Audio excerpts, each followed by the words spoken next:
Okay. And we are live.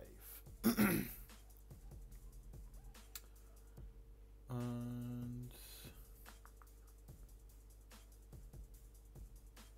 we should have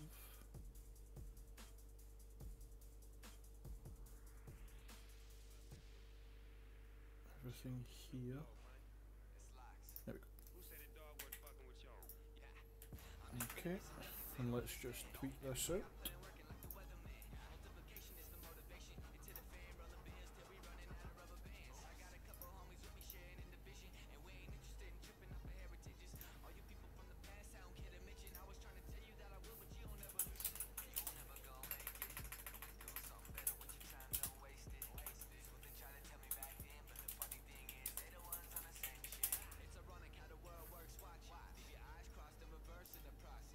Okay.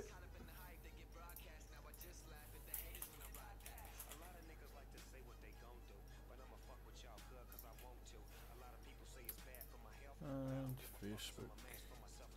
Let me see.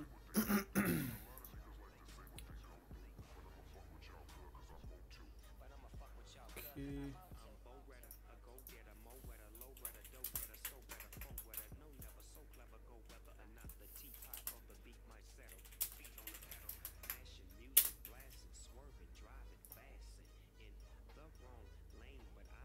Okay.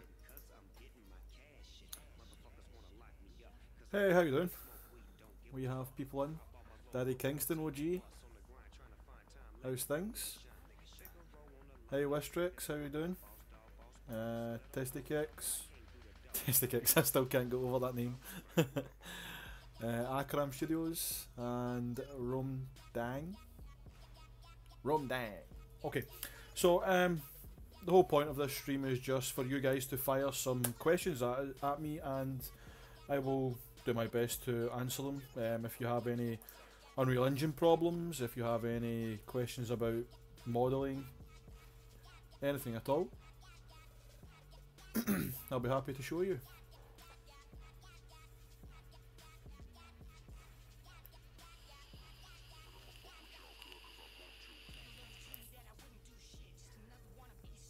I'll just open up Unreal Engine just now because I know you guys wanted to see some things in Unreal. Romdang, if you want me to do anything in Unreal, I'll happily show you. The whole point is if you guys have any problems or there's something that you would want to know about Unreal that I haven't already covered in the tutorial series so far, I'll be happy to touch on the subjects.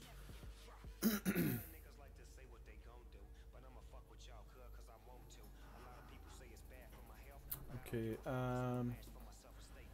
trying to think the best project to open just now.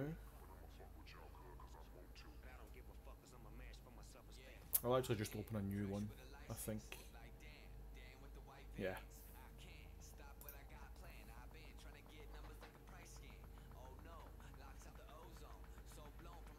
So, why 14.6?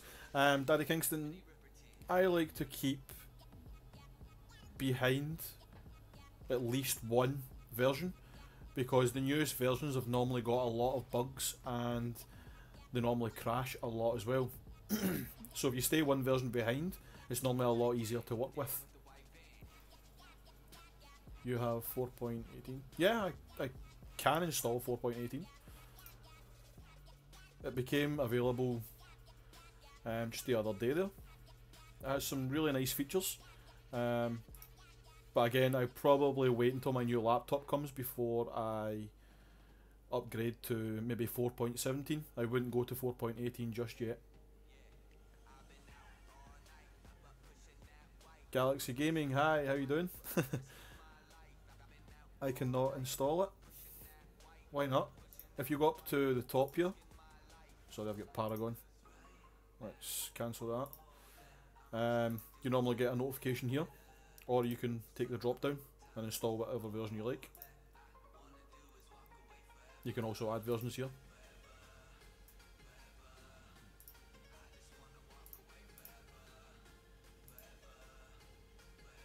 I wonder why that's not actually letting me grab that version. You can also install it from the GitHub. All the new versions, before they become available on the actual launcher, are also available on GitHub before. While they're still working on it, they work on it inside GitHub. It's a really good thing to be able to see the source code before it gets published. Hi Alabix3D, thank you very much for your feedback. I'm hoping to continue it as often as I possibly can. Right now I have university work on quite a lot just now, so I'm a bit snowed under with work, which is the reason why it's been like a weekly tutorial rather than a daily tutorial. But I'm hoping university work slows down a little bit and it gives me a chance to publish a lot more on the new tutorial series. So, I mean, for this, what kind of a project do you guys want me to start on just now? If you guys have any questions, something that you want to see in the tutorial series, I can quickly touch on it here.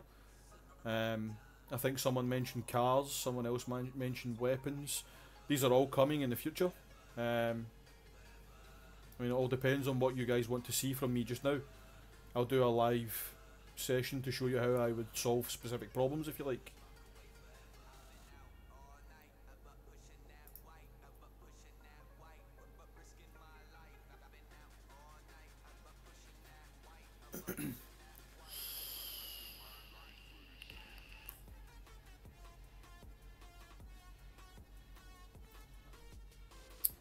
Someone actually asked about the cars. I have one in production right now that I may give away to viewers at some point. It's this one here. It's starting to come along. I'm just modelling the interior just now and some more artifacts on the outside. But yeah, I may rig this and actually put it into the tutorial series and just have you guys download it. And it'll be a free asset.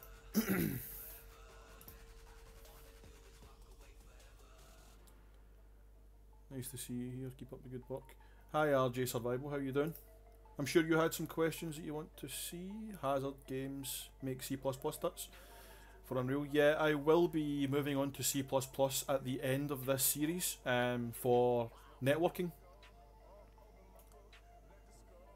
Networking blueprints don't really give you access to high level API, which is a real problem when you want to integrate Steam. There is an advanced session plugin, but it's really not great. So I will be moving on to C++. Rome Diang. I will be making a car system for the tutorials. It will be based off this basic system here. The basic vehicle system is actually great. You just have to rig your vehicle properly inside Maya or whatever 3D software you have. Once it's rigged properly, you can then set up the blueprint inside here and just export it out into your project, just as you assets. Lol. So yeah, the whole point of this stream is just to go over anything you guys need to know. I know a lot of you have questions in the Discord chat a lot. This would give you guys a chance. How about motorcycles? Are they the same coding? Motorcycles are a little bit different. You would probably have to modify this system here. Basically, this system allows you to control how the vehicle moves in the physical world based on a four-wheel vehicle. So you would probably have to adjust this slightly to have it work properly with a motorbike or motorcycle. It is the same kind of idea though. In my country now it is 23:19. Wow. You are 3 hours ahead of me. I was going to do this stream a little bit earlier, but I had a plumber in actually working in this room, so I had to wait until he was gone before I could actually do any work. But what would you guys like to see just now? Would you like to see anything specific?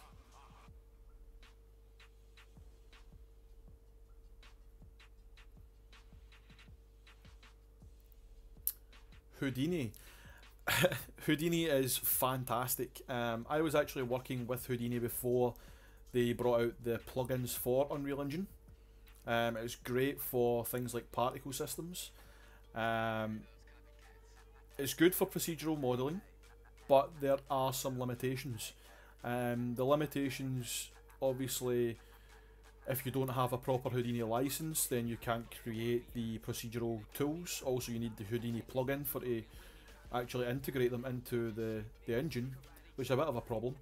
But yeah, it all depends on what you're trying to make, I suppose.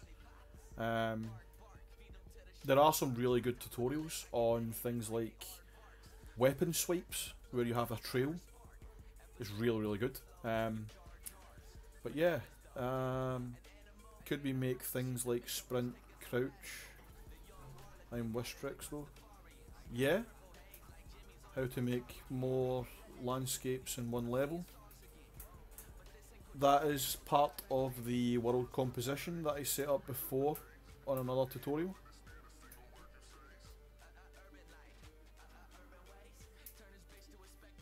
Yeah, simple things are better for now because the messy things should go in the tutorials.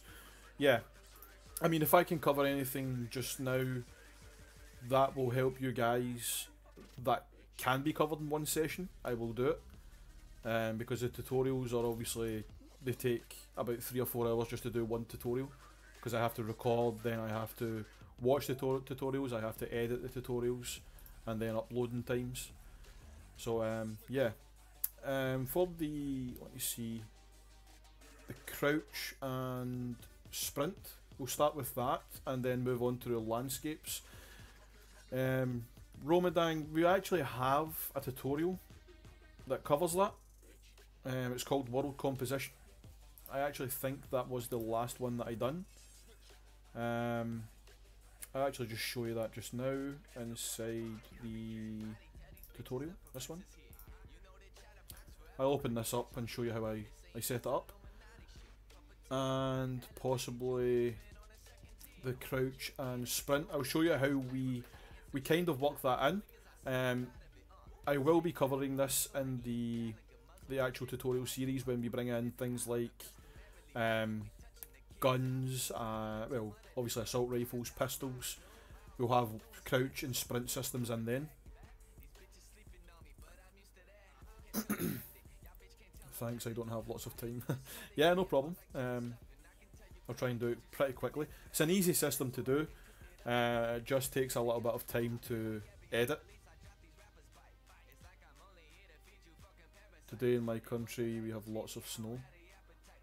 Wow, we don't actually have snow yet, but I'm guessing it will be coming. It is Scotland. Let me just see here. Yeah. So, we set up our gameplay map.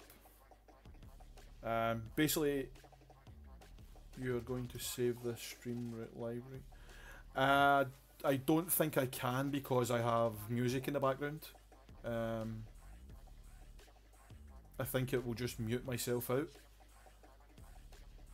I'm not sure how YouTube works with copyright and things like that, so I don't really want a copyright strike. I'm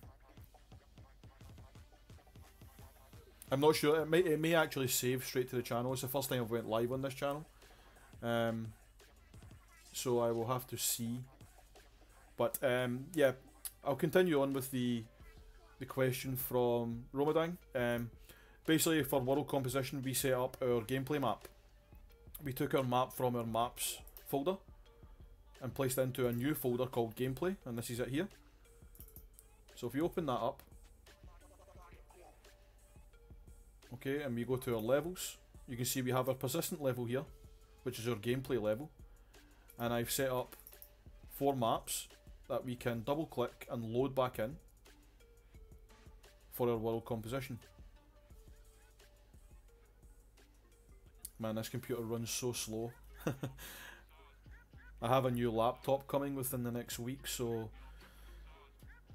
everything will be running a lot quicker for me. Yeah, so there's the first one. Let me just zoom out a little bit. Let's actually grab this player start and focus in on it. Okay, so he's on a different part of the landscape. So that is one part of the landscape. If I open up the world composition, you can see we have 3 parts of the landscape and only 1 is loaded in just now. To set this up, all you're doing is clicking on levels. Well, first of all, when you open up your persistent level, which is this one, if you go to your world settings, you can click the enable world composition, then drop down levels and create a new map. And this map, when you create it, it will appear here, but it will be on an unloaded state, and that unloaded state will go into the gameplay folder, and this creates relationships between your maps. Okay, so I'm just quickly going through this because it's already been covered in one of the tutorial sessions. I think they just demonetize it. Yeah, I don't think I would monetize it anyway, but I think what will happen is another channel will monetize it themselves, which I would rather not have. Yeah, so it's better for optimization because when we divide up the map like this, we can use level streaming. So when we are in one side of the map, we are not actually streaming the rest of the map. Whereas if you had one large landscape, you would be streaming everything in that landscape based on your view distance. So when we open up our world composition, we can create layers which give a streaming distance. Therefore, we don't have to stream any of the map outside whatever the streaming distance is. It's really, really good for optimization.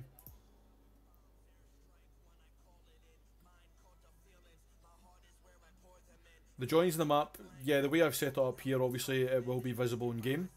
But to get rid of the joins in the map, what you can do is, rather than setting up the maps individually the way I did, if you click on the world composition, okay, and you zoom out, you can click on this one and just create an adjacent map. And then import your, like so if I just say adjacent map here, import your terrain into this adjacent map.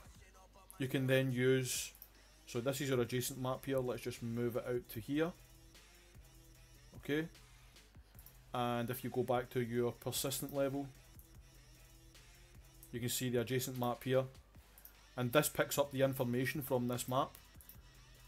So we should be able to use the gizmo to sculpt down onto this, and it will attach to the other map. The reason why we have divides here is because I didn't use the adjacent map, which allows the system to actually pick up the adjacent map. Okay, I hope that answered the question for you. So I'll just delete this map, well I'll unload it and then delete it. Okay, I mean upload it to the channel, thanks, they just demonetize it. You can see it joins the map will be visible in game. So we should divide it into even more than 4 parts. It depends on the size of map you're going to have. So basically every one of these maps just now, you do your resolution times whatever the map settings are, and that gives you your map size. So for example, this is just one island. If I wanted this to be a larger map, I would position the tiles even further apart. So I would maybe have a 6x6 and it would make this island a lot bigger. So it depends on the size of map you're going for. Do a lot of testing. For me, this is perfect for testing purposes. As you can see, it's a really, really large map. that is the other side of the map where I was sculpting, so you can see just how large this is.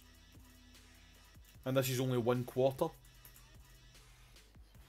So the character was about here. So just play around with it and tile it as much as you need to make the size of landscape you need. I mean, for example, PlayerUnknown Battlegrounds is probably about 10 tiles by 10 tiles, because that is around 40 kilometers, depending on the resolution of each landscape, that is. Okay. Let's see if we can find another question.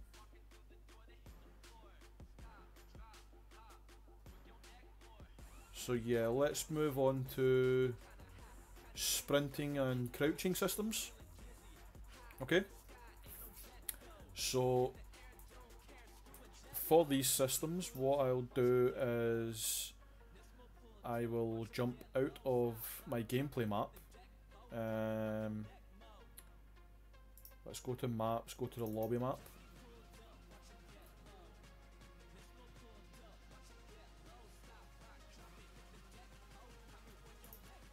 Okay.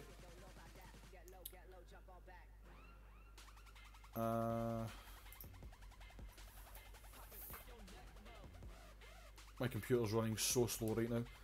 I've got way too much on it, and the hard drive is starting to slow down, so my new laptop can't come quick enough.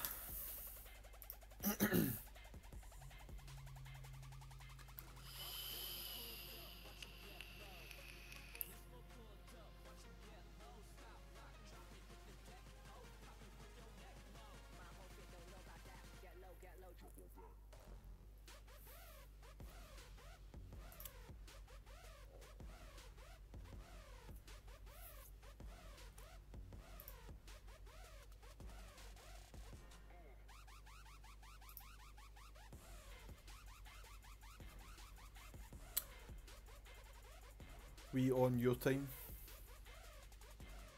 Yeah. Yeah, finally. Yeah, I understand a lot of you guys, it's probably approaching bedtime for you. I'm just trying to cover as much as I possibly can just now for the guys in, well, for example, our Discord, who have had a lot of questions. So yeah, the crouching and things like that. What about putting lobby character to not receive damage in the gameplay when you receive it? Yeah. You pick something up, do you just play an animation, or is it more in depth than that? Yeah, so the lobby character not receiving damage, what we'll do for this is inside our player state, we want to set up our health. Okay, and based on, the reason why we do this is because our health has to be replicated across the entire system. So based on the health of the player state, inside our gameplay, we want the health to deteriorate based on our damage hits. So when we're inside our lobby map, we can say we don't want the damage to come off when in the lobby map, but when we're in the gameplay map, we want specific damage functions to take damage off. And that's just a case of casting to the player state health variable. Excuse me. So that's how we would combat that. For the yeah, what I'll actually do, I'll actually set something up just to show you that working. So inside the lobby map, we want to, yeah, it's going to be hard to actually set something up here because we don't have projectiles or anything in the game yet. What we could say is inside our blueprints, if you go to a player state, okay, I'll just bring this up here. Now inside our player state, if we open up the blueprint editor, we can set a variable and just call this health. Okay, and that health will be a float, and compile, save it, and the float will just say 100% for this. Okay, and if we had to set up a function called take health,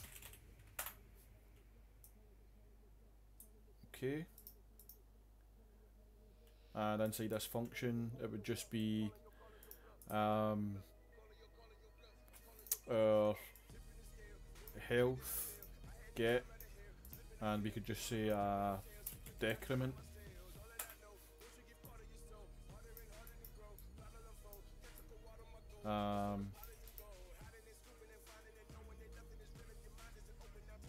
Yeah, it's only going to take one, so if we say like a float minus a float,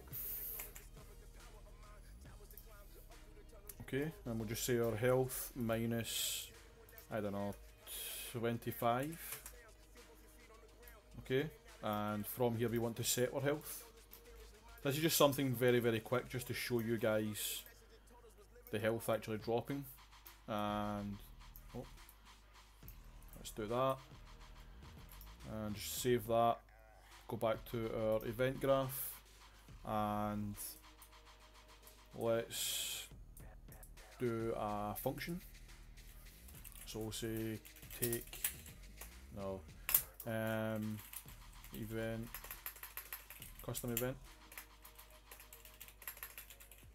Okay, and we'll call this take health from player, and let's grab this function, we'll drop that in, and this function we also want to print a string, and the string will be our player health. Okay. Okay, so from this player state we can say we can drop in a trigger box, and this will act like our bullet. So let's just scale this out a little bit. Okay, and yeah, no, we're probably better off using an actor with a trigger box in it. So I'll just put this into assets just now. Let's go blueprint class actor, and we'll say trigger. Let's open up this trigger, give it a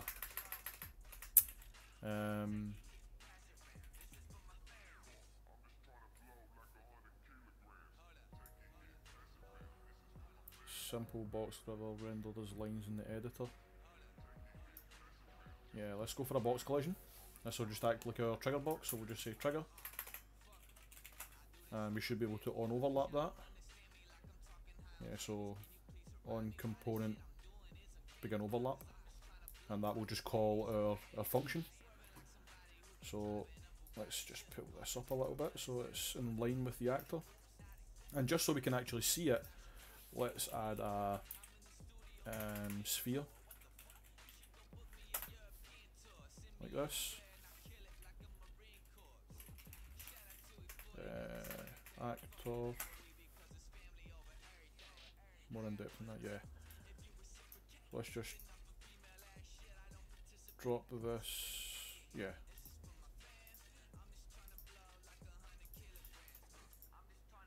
That'll do. So if I just scroll up here and drop this size to say 0.2 by 0.2, just so we can actually see it in the world.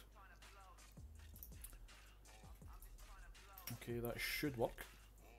So now inside the event graph, let's actually click on the box. If we scroll down, we can see on event begin play. Yeah, on event begin overlap, sorry. And the overlap component is our trigger. So from here we want to if you right click and say get player, can we cast to the player state in here? We can't. So this would have to be done inside the game mode.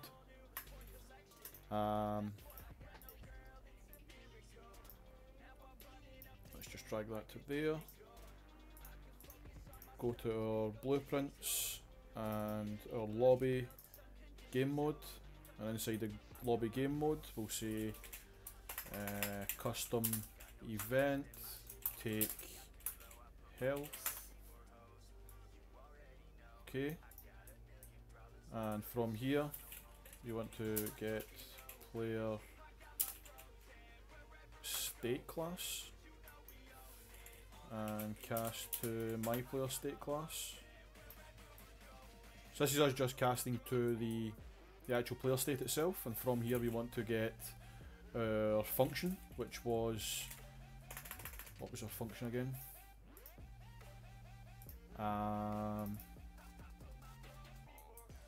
Take health from player. It's not gonna work. Why is it not casting to our function? So our function is actually take health, so we don't actually need this. Okay, so we don't need that. Let's compile and save that. Let's go to the game mode, and from the player state, let's say take health. Not sure why that's not coming up. Take health. But is this... Yeah, let's just try it out. So take health, and from here we want to print string. From here we want health. That's not working. Okay. Okay,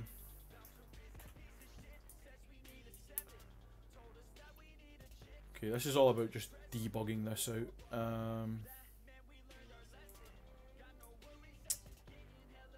Let's try doing this inside our game instance, just in case it has to be called on a higher level. So I'm not sure why we can't get the player state. I mean, we can cast to it there, but then the object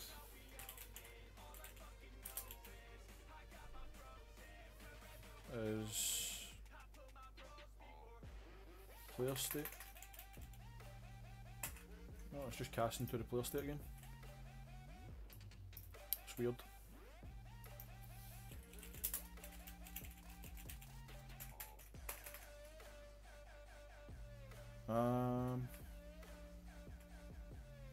Let's actually Google that just to find out the object for player state.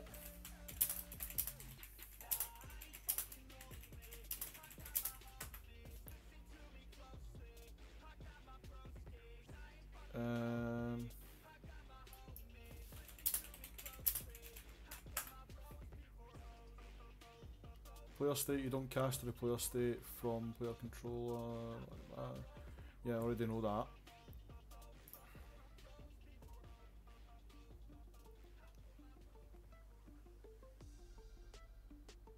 So yeah, player state should just be player state.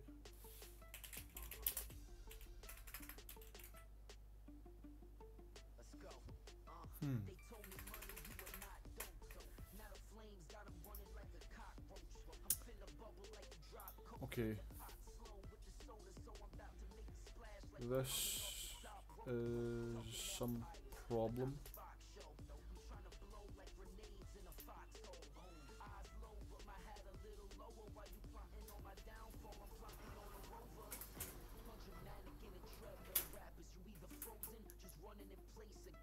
Okay, it's same player state. They're casting it from.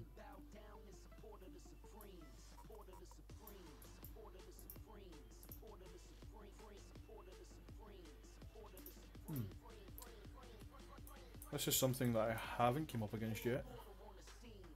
For some reason we can't cast to the player state, even though it's there.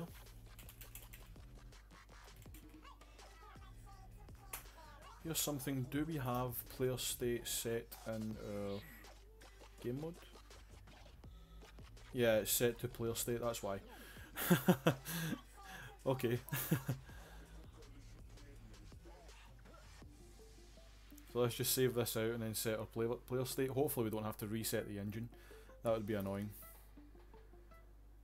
So yeah, it's all about just working through the bugs. You can see that I wasn't able to actually cast to the player state.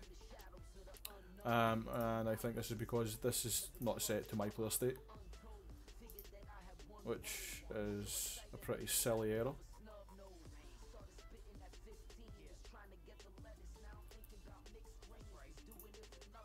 So from here now, we should be able to go to our game mode and just say player state. I'm not sure why it's wanting the player state class. That's really annoying as well. And then the cast to my player state class is there. And this would be triggered by a custom event. And just say take health, please. And take. Yeah, it's not giving me the right one.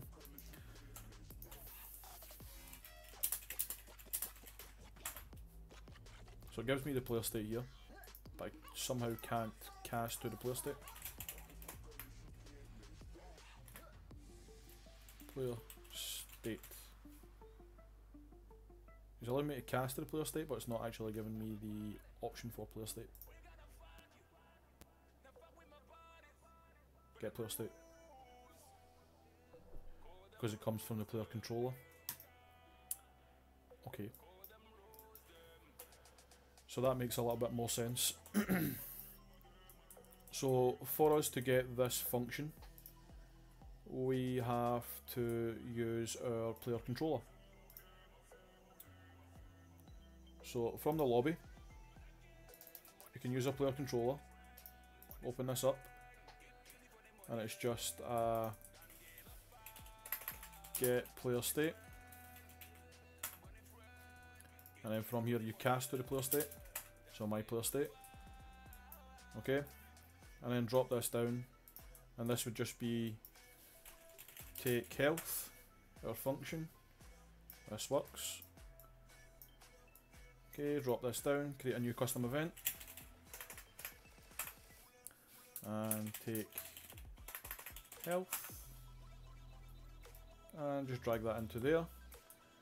And after we take health, we want to print a string which will be our health, sorry, it will be our health variable, so get health, and just drag that into there.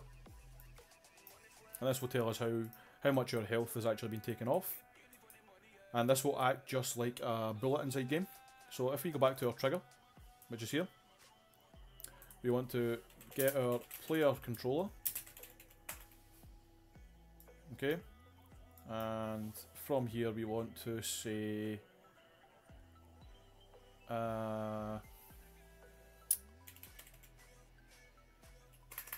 cast to lobby player controller, and from the lobby player controller we want to say take health. Okay, and I think this should work. We may have to input our other actor, but I think this should work.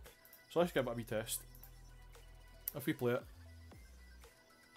and we haven't dropped it into the world yet, so let's go to the assets and let's drop in our trigger, which is here.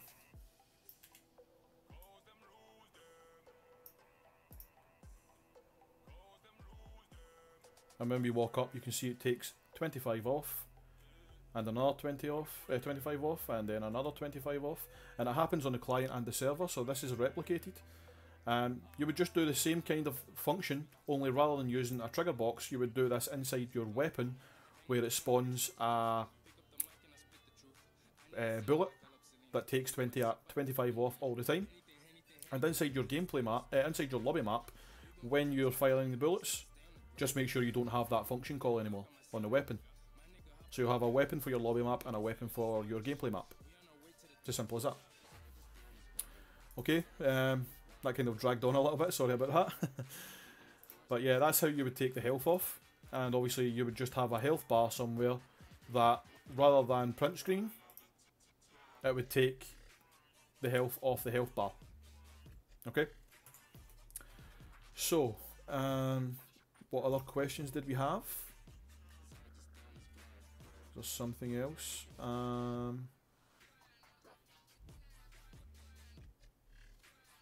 Could do things like sprint and crouch. Okay, let's do the sprint and crouch. So, for sprint and crouch, it is pretty simple.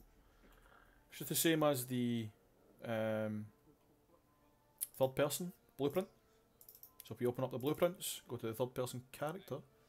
Damn, that's cool. So, jump, it's just the exact same as here. You're just calling a function, and the function would play an animation. Let's see if we can find the crouch if we have any. This will actually be inside the animation blueprint, I think. Let's just double check. So that's jump, and there is no crouch. So you would just do something similar to the jump function in here,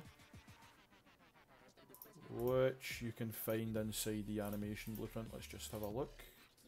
Let's close these down. If it's like a machete, would it be the same system? Yeah, the exact same system. So you're just taking health. What you could do is, rather than taking away 25, like I have done inside the, let's see, inside the player state.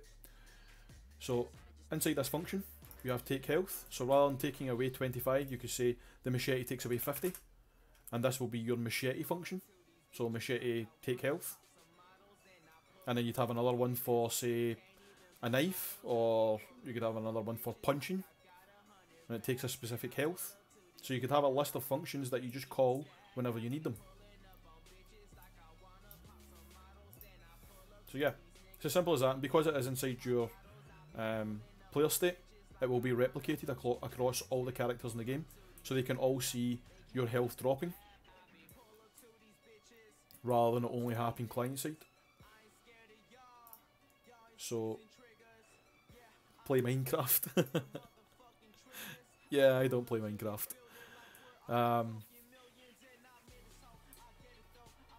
think the closest thing I've got to Minecraft is a game called, I can't even remember the name of it. Let's see if I can open up Steam and find out.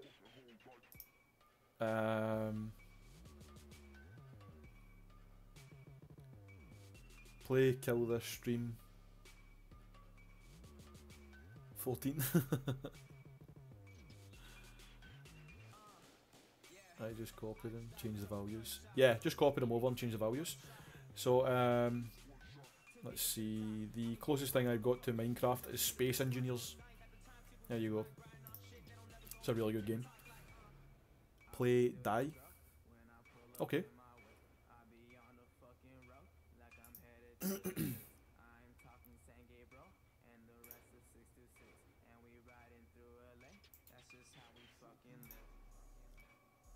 Let's see.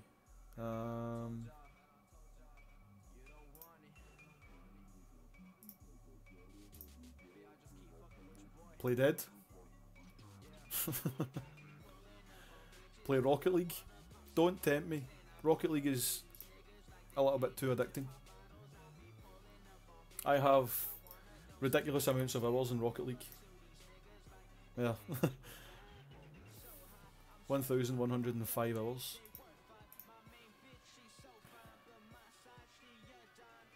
Play Yandir. Okay, I think I will move on to the crouch and jump systems that I was actually working on. If we go to our character, go into our base character. So inside our base character we have all these different functions. We have the jump already here. So we already have a jump action input, which is in your preferences, in your project settings, sorry. Let's close off this, go to our project settings. And all we do is set up an input for our crouch because we already have an input for our jump. So let's go to inputs and the action mappings. We have jump here. Let's set one for crouch. Play. So there's one for crouch, and we could say the crouch button is the C button. So let's close that and C. Okay. Watch Dan TDM live.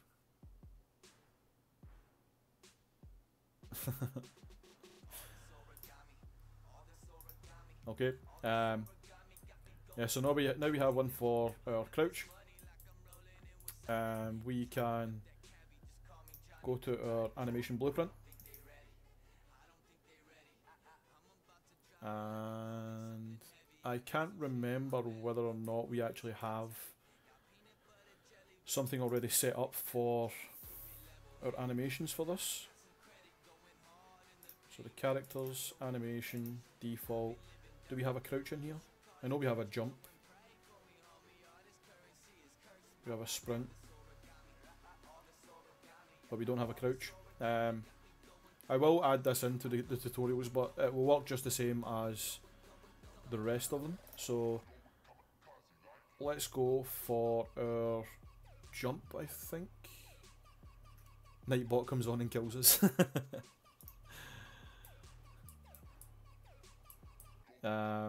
Yeah, so for the jump, for example, we could... I'm not sure if we would set it up in here, because it is just a single animation. Oof. I think we would set it up inside our player controller, maybe. Let's actually try it inside here. So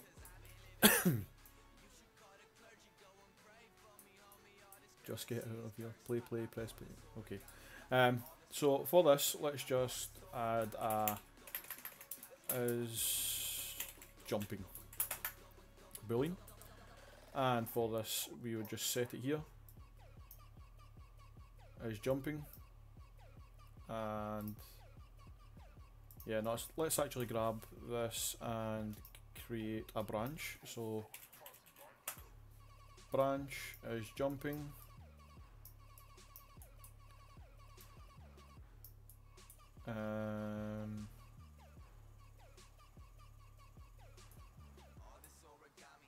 okay, let's actually set this up inside the animation graph first.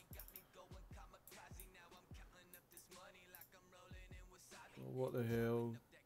You're playing GTA 5. I'm playing GTA 5.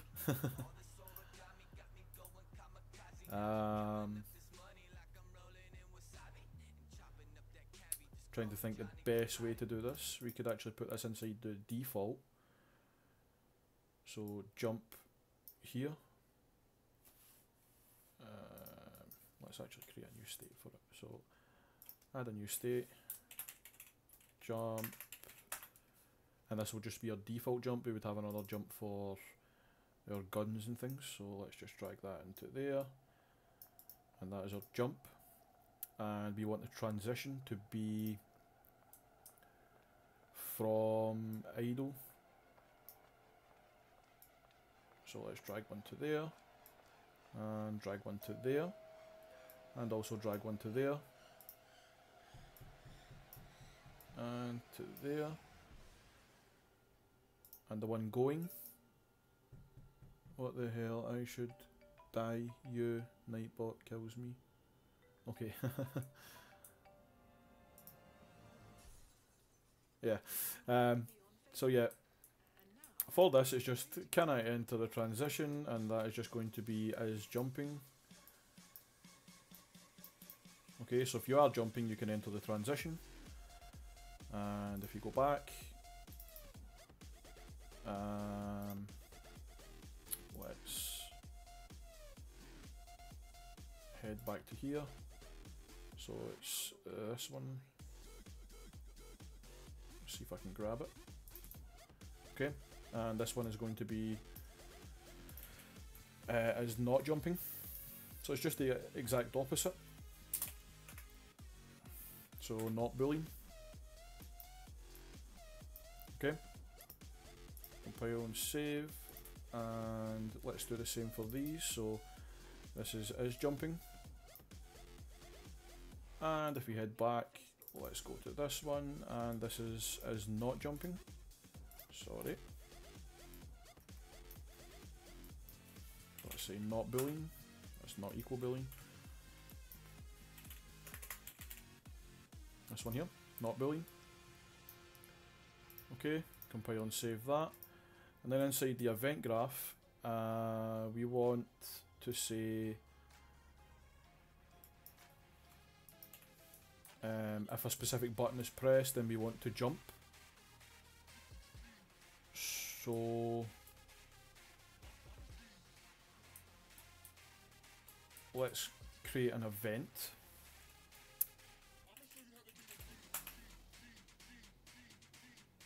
This is not going to update the animation. I think we may need a function in here.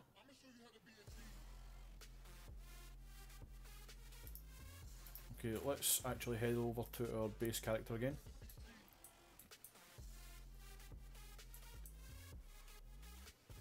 So rather than using the jump function that's already here, let's delete those. And we want to, if the action is pressed, we want to create a new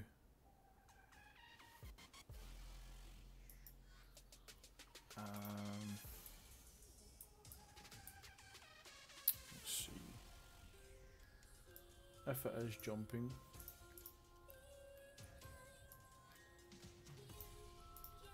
then yeah, this is going to have to be a cast to the animation blueprint to find out whether or not it is jumping, or to set it as jumping.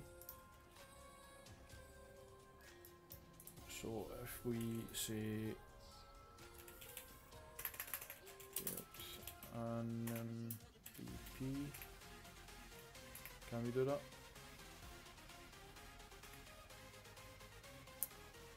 Animation mode, motion translation scale.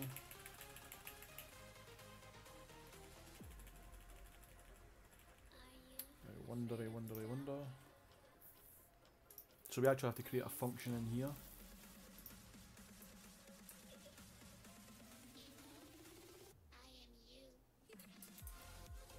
Actually, we're casting to the character here, so we could actually grab from the character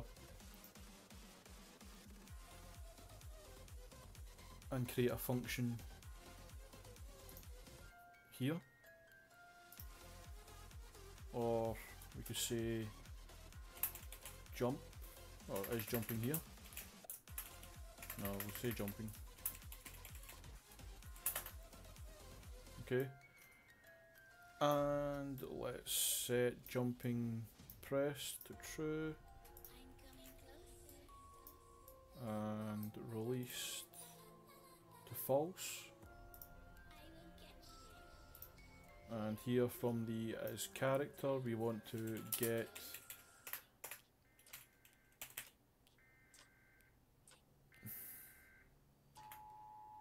was jumping maybe.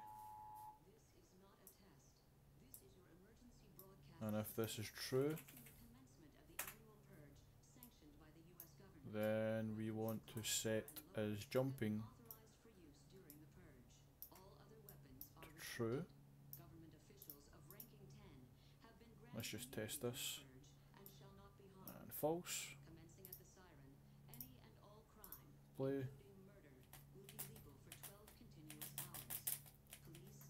Okay, that doesn't work. So maybe what we need here is to bring in the jump again.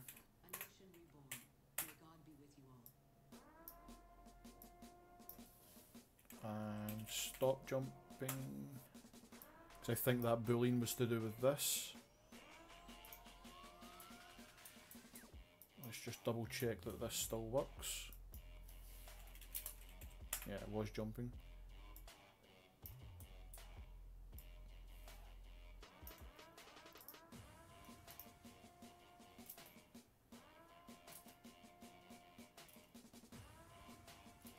Okay, that's not working. Okay, so the best way to do this, I think, would be just to say, rather than doing this through the animation graph, just do it as an animation montage. So if we go in here, we can just delete this and delete this, save this out, and inside the base character, if jump is pressed, then we want to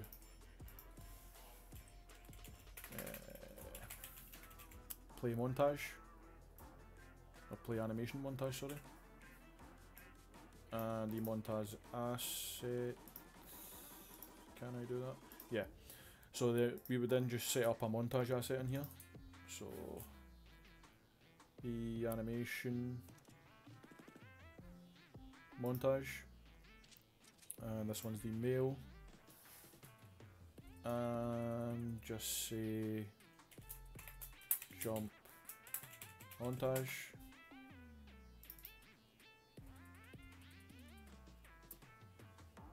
And it's been a while since I've used this,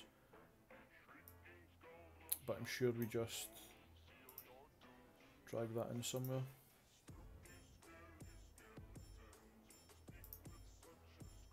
Yeah, so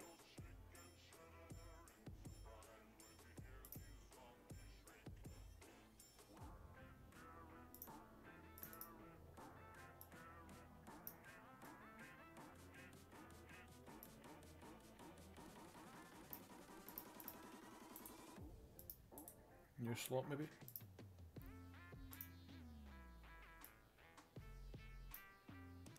And it's just a jump.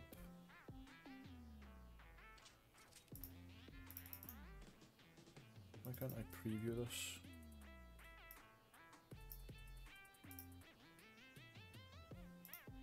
Okay. Default slot is already used in montage. Slots must be unique. Okay, so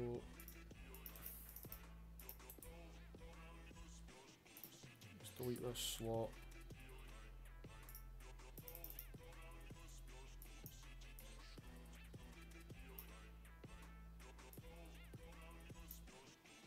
Okay, so now we have the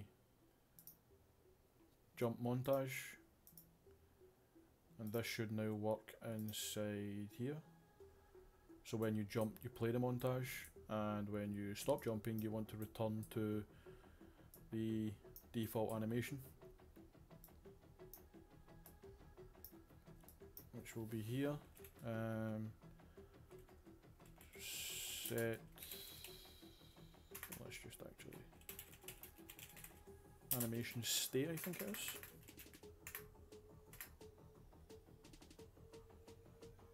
We could say stop animation montage maybe.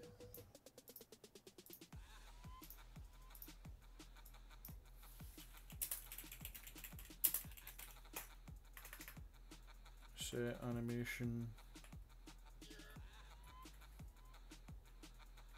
Yeah, let's actually just try this. So compile and save. Nope, still not working. Well, maybe. No. Let's see if we can actually just play the animation. I actually think it may be this. Let's drag that out and say jump and play animation montage, and then change this to the jump montage.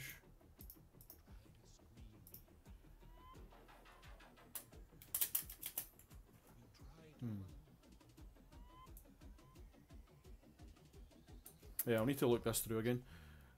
It's been a while.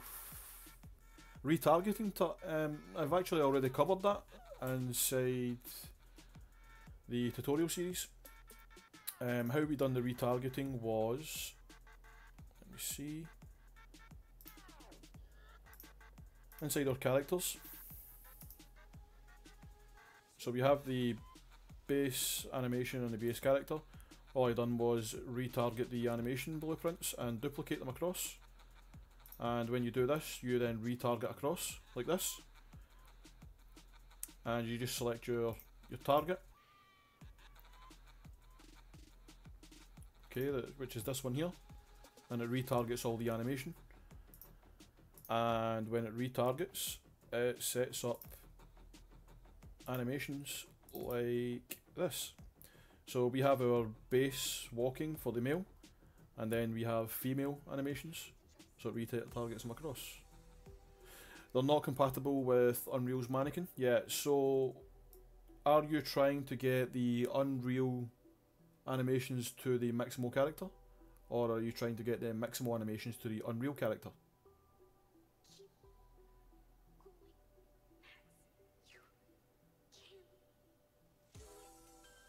It will all depend whether or not you're going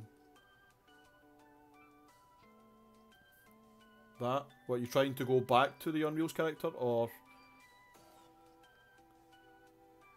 the Unreal's animation to the Mixamo? Okay, so to do that, what you do is you need to specify the bones for the Mixamo character. Excuse me. So, for example, right here I have the base character. So this is just my character, and it was rigged in Mixamo. So what we need to do here is, this is the actual blueprint for it. If we go to the actual character itself, which is here, the male 001. Yeah, okay. So what you do is, if you go to your base mesh, you have the skeleton. If you open up the skeleton, you have to set each of the bones. So for the Mixamo, you have no root bone, so you have no root animation. The best way to tackle this is to actually add in a root bone to the character, which you will need for animations that you buy from the store. Because most of them are all root animations. It just means it's got an extra bone right here that calculates the location of the character and the rotation of the character. And it allows the animations to actually work flawlessly. For the pelvis, you set it to hips. Spine 1, you set it to spine. Spine 2 to spine 1. Spine 2 to spine 3 to spine 2, and so on. So you just specify each one of these. I could add them. Yeah. So you specify all of these bones, and then go to show advanced, and then specify all of these bones. These are all just the finger bones and things like that. The arm twist and the upper arm twist. Okay, so just specify all of these. I actually have a tutorial set up about these already as part of the series, as part of the character setup. You don't have any IKs, and then once you finish this, you go back to your skeleton tree, and if you click down here, you can show the retargeting options. Set the hips to animation scaled and everything else to skeleton.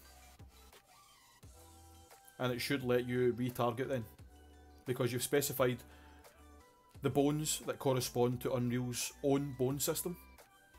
So once you do that, it then recognises the Mixamo character, and you're then able to retarget the animations using where is it? The animation blueprint. So this blueprint here, So you've got your character, you have... Where's the animations? It's in the mannequin folder, isn't it? So, third person, mesh... Nope. Why can't I find... There it is there, mannequin. Animations. So you would just right click here and retarget the animation blueprint. And it would retarget across all of these. Okay, I hope that's cleared that up. It's a bit of a tricky subject, but I do have a tutorial already set up for it. It doesn't retarget directly onto the Unreal character, but it's very simple to get it to retarget the Unreal character. It's the exact same as what I've done for the female character. Once you set up the bones, Unreal then picks it up. Okay. Before you go, show me how to change the template to third person. Okay, so if you have your first person template, all you have to do is when you open up a third person template, if you go to the source of that third person template, so just right click and go to show in folder, and give it a second for my computer to blow up. Hey Publius, how are you doing?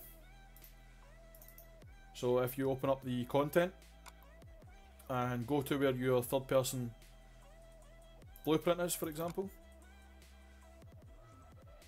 Okay, and you want to go to the blueprint, and you would just take this U asset, copy it, and paste it into your project.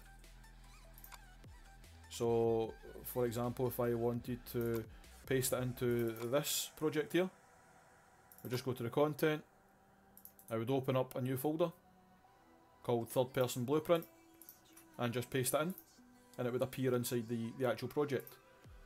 So all you're doing is copying over the blueprints to set it up as a third person character.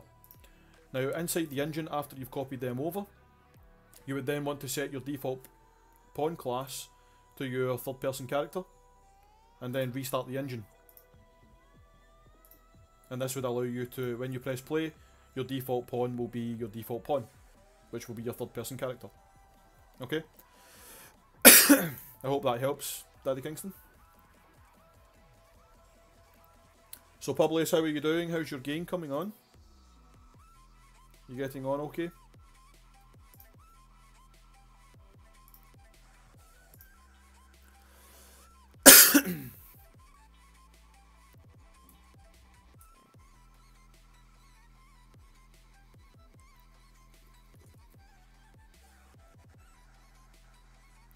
So the clothing system, you want your clothing system to work on your Fuse character. So have you used the same clothing system as that I have set up here? So the tops, the bottoms, the shoes, the hair and things like that? Are you using a similar system? Or do you have it all as one mesh?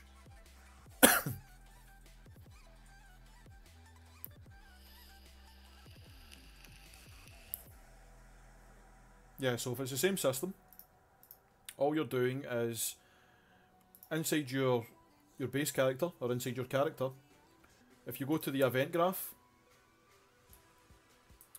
and down here I have set up the master pose component. So just make sure you have your master pose component set up. Okay? And once you have your master pose component set up, when you go to the tops, and the clothing, sorry, go to the blueprints, characters, sorry, wrong one. If I go to my clothing, and each part of the clothing, if you just open it up and scroll down and set it to your new animation blueprint.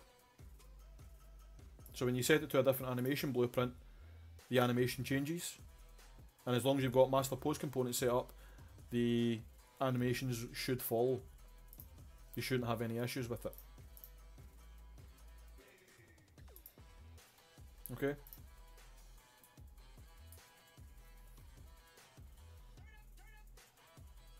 Want to buy anims for the marketplace? Yeah, it's a really good idea for you to buy animations from the marketplace. Just remember, a lot of different companies will all be using the exact same animations.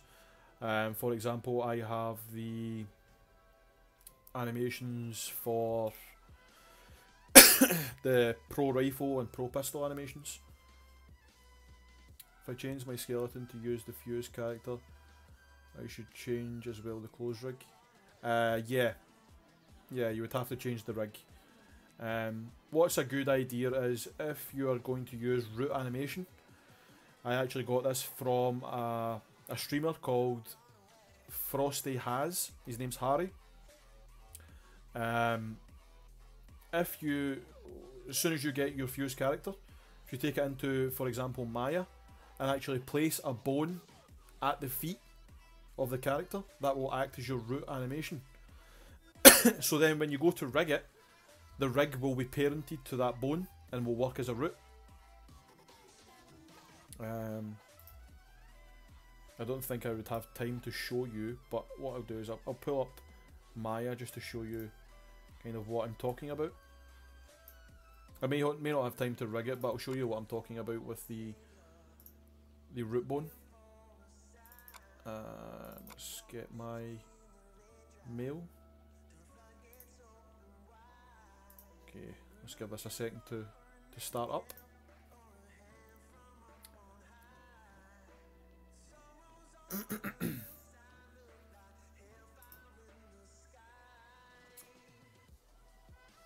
I have a YouTube notification. What is it? New subscriber. Thank you, Carlos, for the subscription. I appreciate it. I have to do the root bone thing to all my clothes. Yeah, so once you actually set up the rig, the root bone thing will already be on your clothes as part of the rig. So put the root bone in before you rig it. That way you don't have to fix anything. All you have to do is just redo the clothes inside Maya or whatever your 3D application is. Hopefully this takes a short amount of time to open up.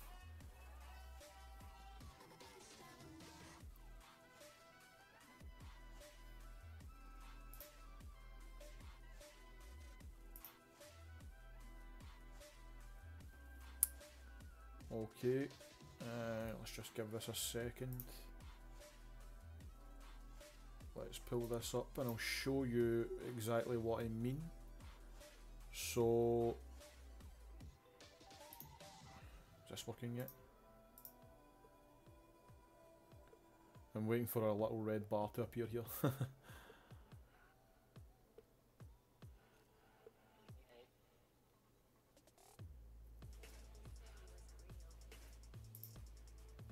Okay.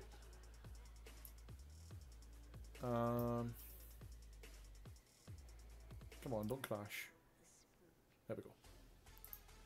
Okay, so my base mesh, was it an FBX I exported out? I thought it was OBJ you got. Oh yeah, I had to edit mines. Okay, so the OBJ, let's just drag that in.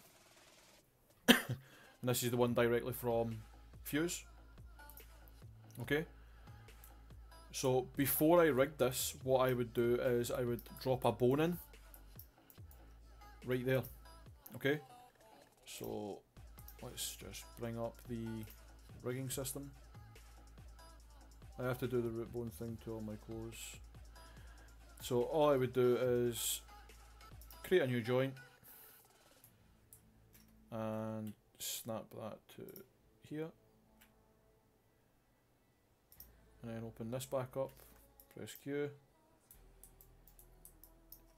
Let's just grab that joint and make sure it is completely zeroed out, and it is. Okay, and then what I would do is I would export this out as an FBX or OBJ or whatever you want. So export the entire thing out. You will have to hold select just to make sure. And after you have exported it, then take this entire rig, so all the clothes and everything else, as well as this bone, into Mixamo, rig it, And because you are rigging it, the rig is becoming apparent to this bone here, which gives you a root bone. So when you bring it back into Maya, with your new rig and the root bone already in place, just a case of separating out the clothes and everything again, the same as you did before, except this time the clothes will all be rigged to this new root bone. Okay? So I hope that helps. I haven't actually tried this myself, I just know it worked for Harry, and he is at a stage where he's now sending out a demo for his game, which is an awesome game. I highly recommend you all check it out. Whiteside it's called. It's a horror. It's awesome.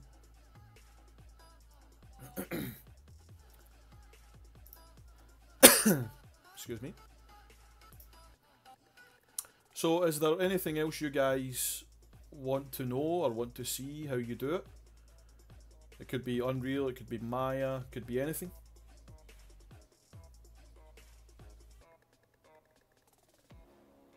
I don't mind, I've used just about every software there is.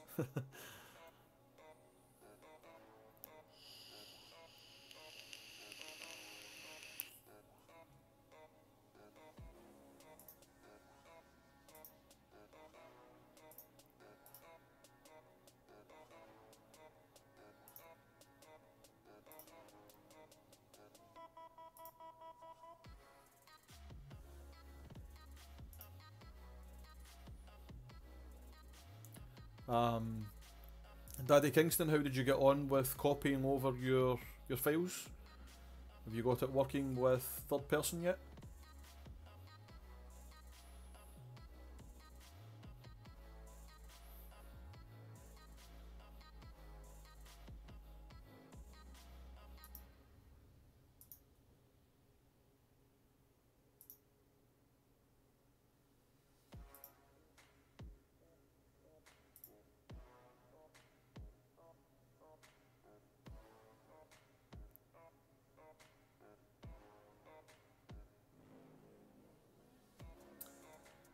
Scott Lang, hi, can you put it in Mixamo? What would you mean put it in Mixamo? Would you like me to show you how to rig in Mixamo? I wanted to ask you so much right now and I can't think of anything. Yeah, that's the usual. Obviously, you know, you can ask anything on Discord. It's just a little bit easier when I'm able to show you guys live how to do things rather than try and tell you over a text screen. Scott Lang, yeah, so Mixamo is really easy. All you're doing is hopping onto the website and positioning where you want things to go. In a second just to pull it up. Okay.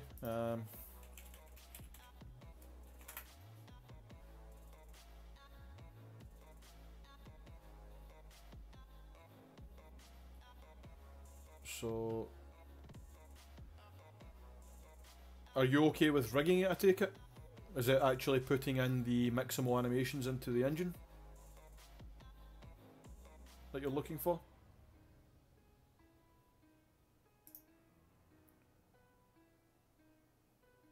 Like, I'm not sure what part of the Mixamo part you want to see. Like, you obviously know how to rig, yeah?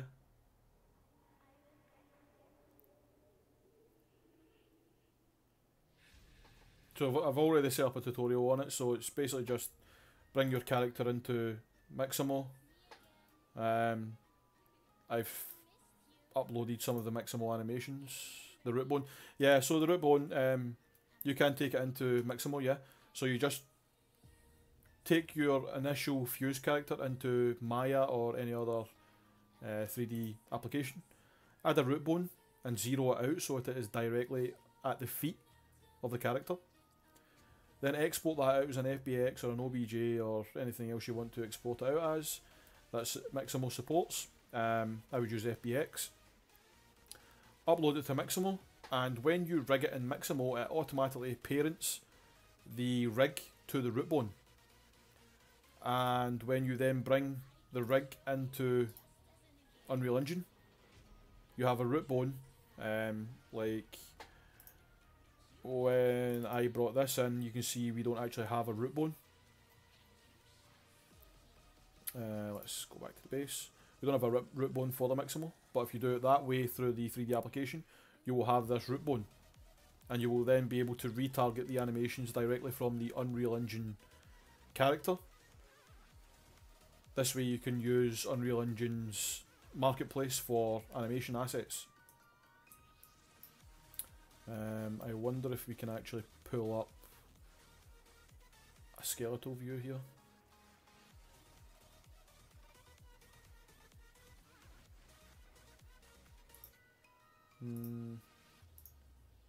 I don't see any. Will you be doing team clan function in your tutorial?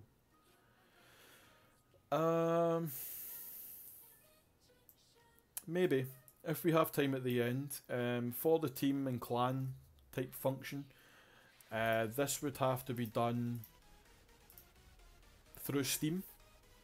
So it would all be done through C++. You can use the advanced plugin, but the advanced session plugin, sorry, but it's really not great.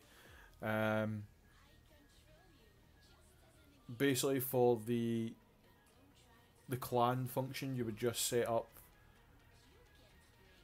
the invite as your party, and that party would then be your clan or your team, if you understand what that means. Alternatively, you could have them join a team when they actually join the game. So organise them into specific teams and specific clans. That could work. It all depends on what you want to have, but it would all be linked to the Steam, because you're going to take your Steam ID for the clan. Hey Marvin, thanks very much. It's actually a little bit overwhelming. I mean, the tutorials have only been live for like 7 weeks, and already we have hit 250 subscribers and 10,000 views, which means we will now be under review for YouTube partner already, which is awesome. Like PUBG now, yeah. So with PlayerUnknown Battlegrounds, it goes with your Steam name, so you can invite people using your Steam. And based on those people that have been brought in using Steam, it then creates a party, and that clan can then go into a game. You think you'll be able to finish the series? Yeah, the series will definitely be finished. When? I don't know. Because right now we're on, what, episode 24?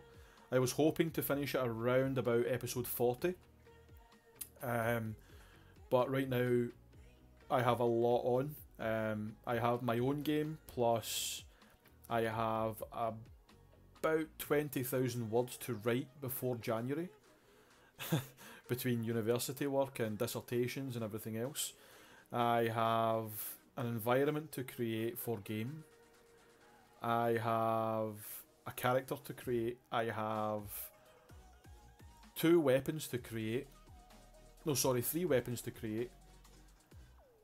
It's just, I've got so much work on, and trying to balance time to fit in the tutorial series is really starting to become a struggle. But yeah, it's definitely going to get finished. I'm loving the tutorial series. The Discord community is fantastic. It's live and very active every single day. Like, I don't think there's been a day went past that I haven't had notifications on Discord, which is great. So it's just a real push to try and get everything done. But yes, Carlos, it will be finished. I'm hoping after we get the weapons and the tutorial, the inventory system in and stuff, I'll start adding in vehicles, and with the vehicles I'll do a giveaway on the actual vehicle asset that I have. It may not fit everyone's game, but it seems to be an okay asset. I don't actually have my flash drive plugged in for it to show you. It was sitting at this kind of state, but I've done a lot of work to it since then. It has like caged windows and all that now, and an interior and things like that. But yeah, this will all be. I'm hoping to use this as a giveaway, as well as a portfolio piece.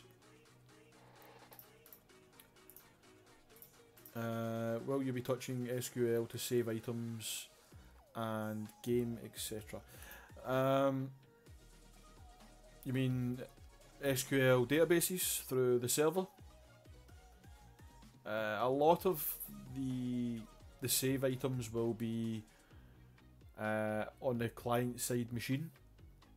The only things that I think you would need server side would be purchases. So if you have microtransactions, then you're going to want to save all that server side.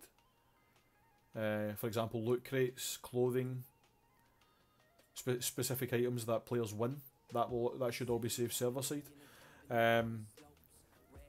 That would all be created in a master server. It wouldn't actually be created on the game servers themselves.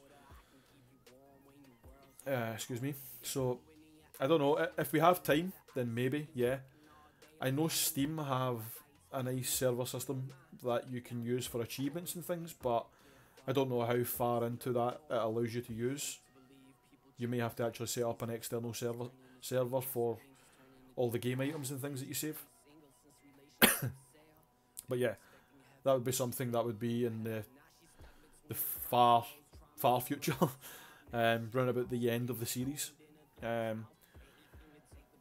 think the networking side, where Steam and everything comes in, that will all be integrated with the chat.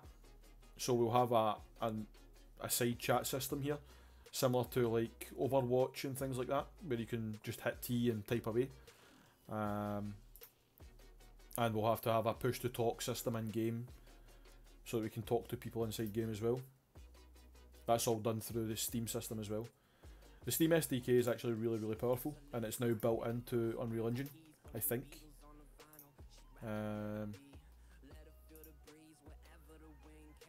And melee weapons, perhaps. Yeah, so things like melee weapons, they will kind of tie in with the normal weapons, if you understand what I mean. Like, when we set up our weapon systems, what we will do is, inside our player character, we'll do a similar thing to our clothing.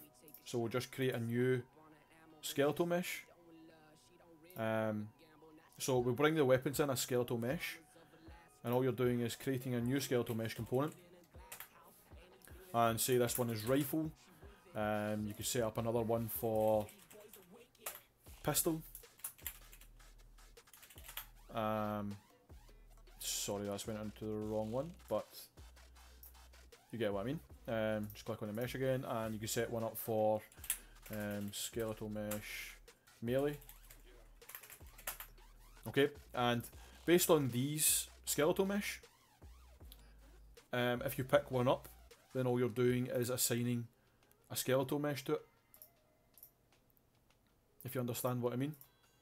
And this skeletal mesh will be placed inside your game state as an array. So inside our levels, we go to our game state, and inside the game state, what we would do is create a skeletal mesh array. So you just click here, and we could say melee weapons,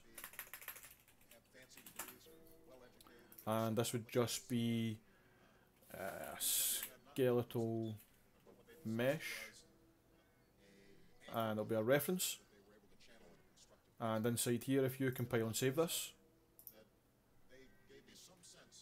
and you can then set this as an array, and just compile that again. You can then start dragging in all your melee items, and based on whatever melee item you pick up, you can then say Inside your base character, I think you would put it in here.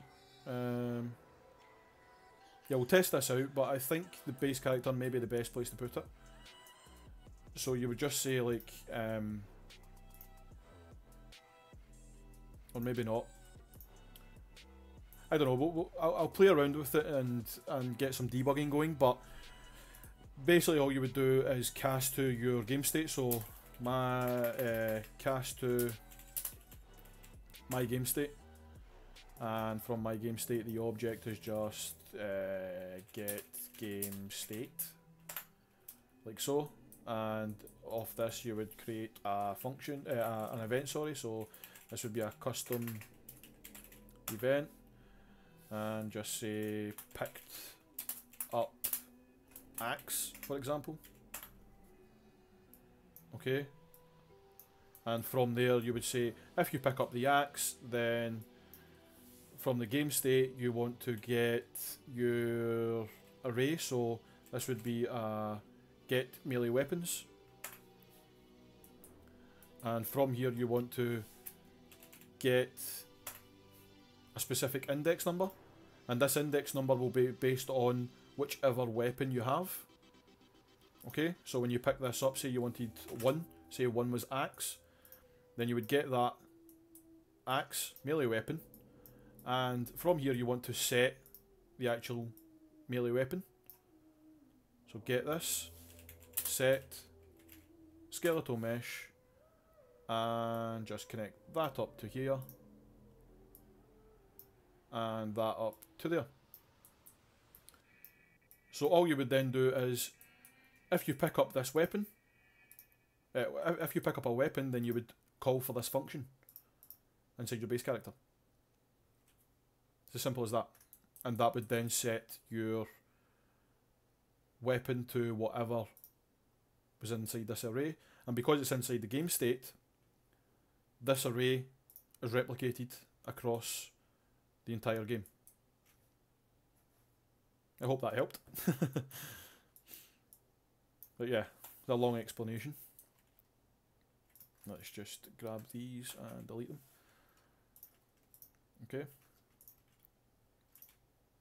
But obviously, with that, it'll also come with you'll have to set up your animations and things for specific things. I'll do this in the tutorial series, where if you pick up a rifle, then it'll assign the rifle, and when it assigns the rifle, you will go into an animation state for the rifle. If you pick up a pistol, then you go into the animation state for the pistol.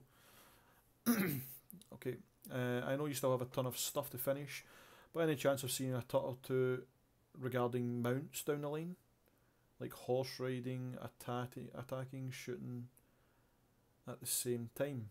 Any thoughts on that? Yeah, so I'm just trying to wrap my head around that. Yeah, so for that, what you would do is you would create an animation state inside your animation blueprint. So inside here, what we would do is inside your animation graph, we have our default state. You could have a mounted state, so like add a new state machine. I'm not sure if you can transfer between the two of those. No, it's not going to work. So yeah, inside the default state, then what you would do is you have your idle, you have your default walk run. These would probably go into shooting and things like that. But you could transition into another state, which would be a mounted state. So you could say mounted idle, and just transfer into mounted idle based on whether or not you are actually on a mounted animal or bike or whatever, and then translate that into like another state, which will be like mounted aim,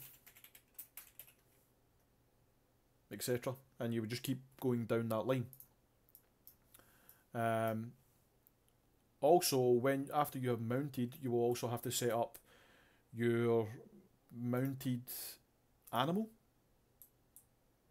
and you will have to set up an AI for it. So the the actual animal will be animated using like a roaming state. So the animal just roams the world whilst in AI mode, and then you'll have to take it out of AI mode when you mount the animal, and start a new state based on whether or not it's mounted. It's really hard to understand, but like for example, if this was the you will put your rotation.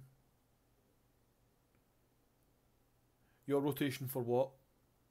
Yeah, if this was the animal, for example, this would be its default states, and it would do this whilst walking around and things like that.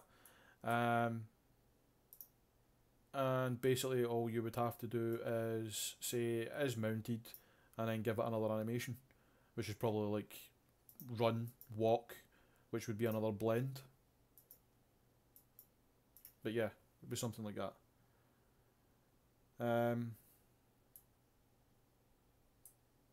But yeah, I don't know if I'll have time for to do an actual tutorial on it, but I may.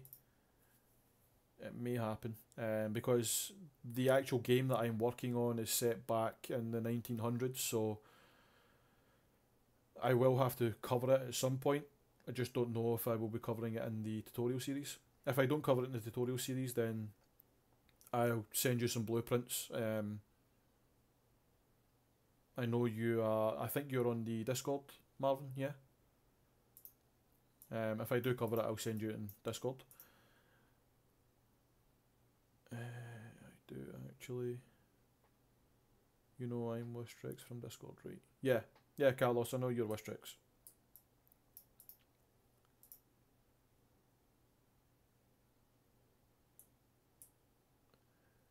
Carlos, I'm not sure what you mean by yaw and rotation.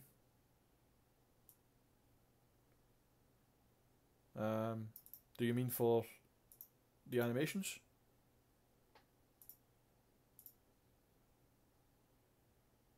Like here?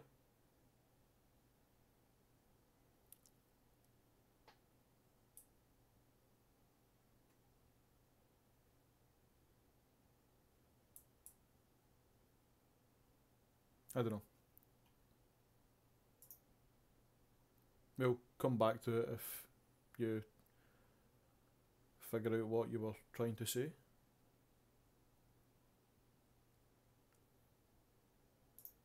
Okay. Is there any more questions that you would like answered?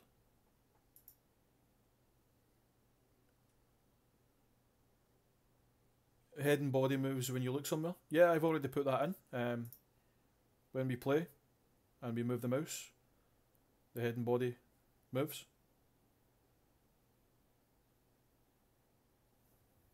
This was just I'm sure it was. Let me see.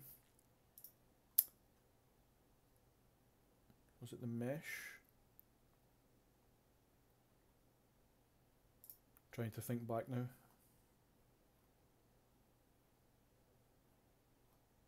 So we have auto activate. Yeah, I actually think it was something to do with the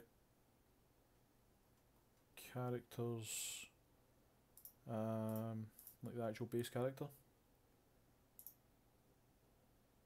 So yeah, here it is here. Do you mean this here? The use controller rotation yaw?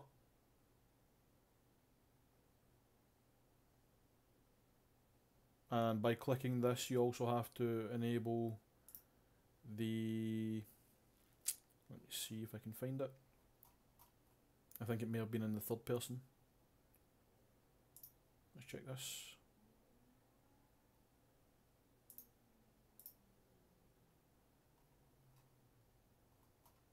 Yeah, I can't really. Was it the movement?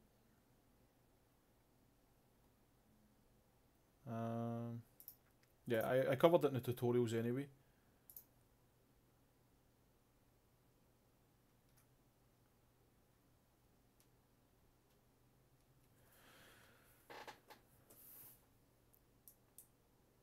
Yeah, so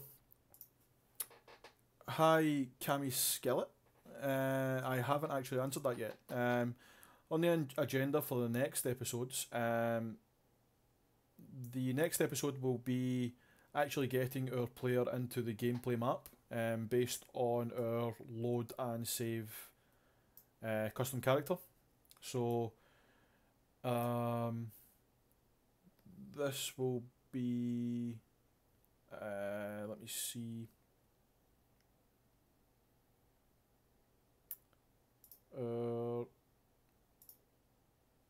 Gameplay. Yeah, I'm trying to think. So we set up our custom character and the base character. So what we'll do is when we go into our gameplay map inside our game mode, we will set up things like on the event begin play, we want to check if we have a save file, and if we have a save file, then we want to load specific parameters, just the same as we have done inside our UI for the character select. So we will put in similar parameters to our load functions here. So like all of this will all be placed into one large function inside our gameplay game mode, and that will allow us to spawn in our character as we have set it inside our character select. We will also set this up in such a way that the actual items that are being spawned in, so if we have a t-shirt for example, the t-shirt will be inside our player state as an array. So the character, where is it? This one here. So inside the player state, this will be set up as an array. So for example, male 001 top, well, tops, and this would be a skeletal mesh, and just grab a reference and like so, and all we would do is just add in our male 001 tops and do the same for every other item that our character may pick up in the actual game. But yeah, that's basically all we do, and just call to it inside the game mode so that it spawns the pawn and everything else based on what we have here. Okay. Further down the line, we will then implement our weapon system. We will then bring in our inventory, and then a health system, and after the health system, we will move on to the actual dome, so the big circle of gas that will kill you if you are outside it. We will create that. That's very simple, it's just the circle mechanic is what you're lost at. Okay, I haven't actually tried the circle mechanic, but I mean the circle mechanic would have to be replicated. So what you would do is you would create a large volume inside here. So I mean if you have a what you would do is you would create a trigger like this. What I'll do is I'll actually delete these, and what you want is a sphere collision. Okay, and you can just say this is the collision component. Okay, and we also want a sphere shape, just so you can see the actual shape, and this will be our visual component. Okay, and you can't actually paint that. Okay, so all you would do here is just scale this out based on the collision. So if I drag this into here and scale this right up, this is now our large dome. Okay, obviously the normals are inside out and things like that, you would have to fix all of that. But basically when you are inside this dome, you're safe. If you're outside the dome, then you want to start taking off health. So it's really, really easy. Right now your character is overlapping inside the collision. So all you do is, if you go back to your trigger, let's actually, I could actually use this take health. So what I'll do is I'll remove this and remove this. So we want this to be replicated. So we want it to take your health, but your health has to be replicated while you're doing it, so that other players can see that you are dying. So inside your player state, you would set up a health variable like I have here, and it's just set as float and health. Okay, you can set this to replicated if you like. Compile and save. Everything in here should be replicated anyway, and then set up a function in here to say, for example, based on if this function is called, we want to take 25 away from the health, and the health is set to 100 for the default, and we just set the health after it takes it off. Okay. This may be set to a timer, so if you're outside it for a specific amount of time, then it takes it off. But for now, we'll just do this just as an example. So we have this take health function based on our character. So from here, we should then be able to say, so this will be inside our player controller. So we go to our characters, go to our, let's do it inside our lobby map just now, because the gameplay map we're not in. Inside the gameplay lobby character, I've already set it up here, but I'll just do it again just so you can see. We'll create a custom event, so just right click, custom event. Okay, and I've just named mine's take health. Let's actually rename this to take health if outside.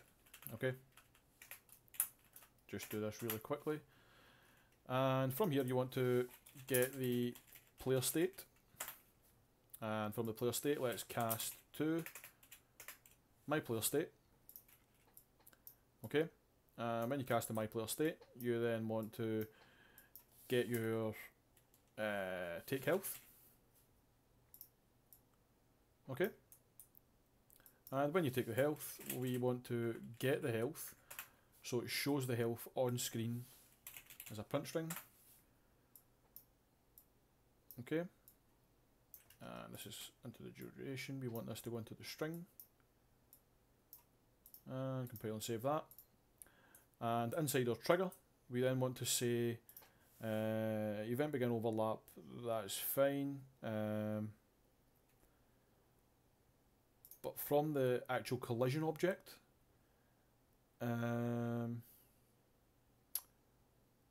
we could say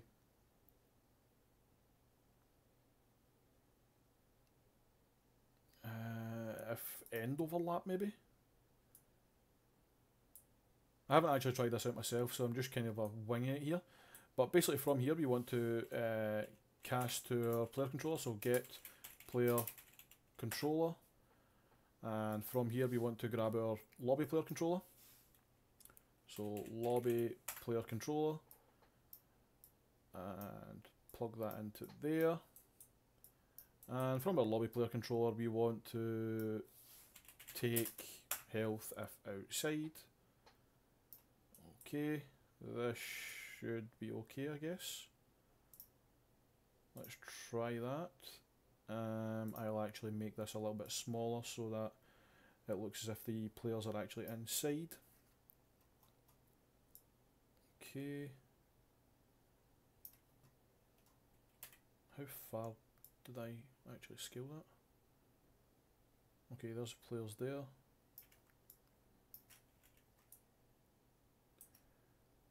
Okay, let's just move this out and move it into there. Let's see if this works.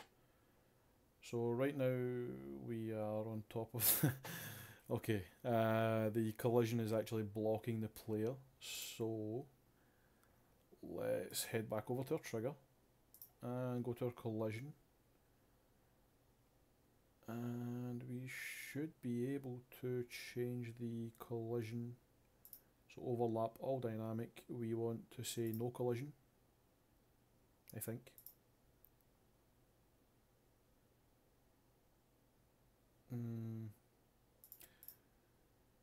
So let's set this to a trigger, see if that works. Okay, it's still blocking it, so let's go no collision. Let's try that. Okay, so now we are inside, I think, are we? No. Okay, the actual sphere must have a collision on it as well, so yeah. Let's say no collision on this, and go to the collision and say trigger. Let's try this now. Okay, so you can see we are actually inside the circle. If we exit it, we got something there, didn't we? I think it exited. Yeah, so it's showing up really, really quickly, but you can see it is actually taking something off. Let's go to our player controller. Let's drop this down, see if we can place this. Let's give it a duration of, what's this? Result in the float duration time ending. Okay, let's set this to 10. Oh, sorry. And play this and see if it works. So on end overlap, you can see it takes health off at the top left hand corner, and it's server side as well. When we go back into the circle, we're fine. And if we go back out, it takes health off again. So it's just as simple as that. All you're doing is taking health off when you're outside the circle. We may want to set up something to say if you are inside the circle, then you want to regen health. It's up to yourself. But yeah, there you go again. We're fine outside, and when you go outside, you're now sitting at 0 health. So all you would do is call this health function from your UI and maybe set up a little widget showing your health. But yeah, it worked the exact same. I hope that cleared it up for you. Marvin? I'll obviously go in a little bit more depth to this through the tutorial series, but that's just a quick way of showing you, I guess.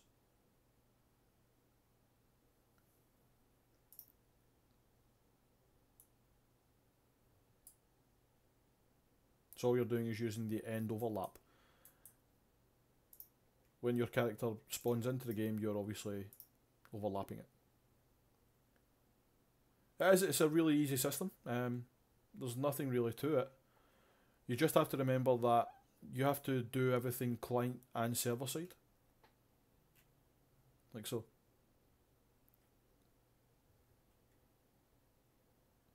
Okay.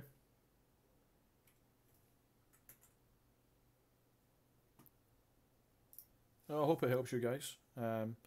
Obviously you can skip ahead and do your own things. That's the whole point of the series. If you have a better way of doing it, please feel free to post in the Discord. I'm sure the guys will love to see anything related to this. But it's all about trigger volumes when it comes to things like that. You could say it starts off at a specific size. Like, sorry, that's the wrong one. Where is it? Obviously, it's going to start off outside the map, like so. And you could say inside here, on your event tick, if you have a timer,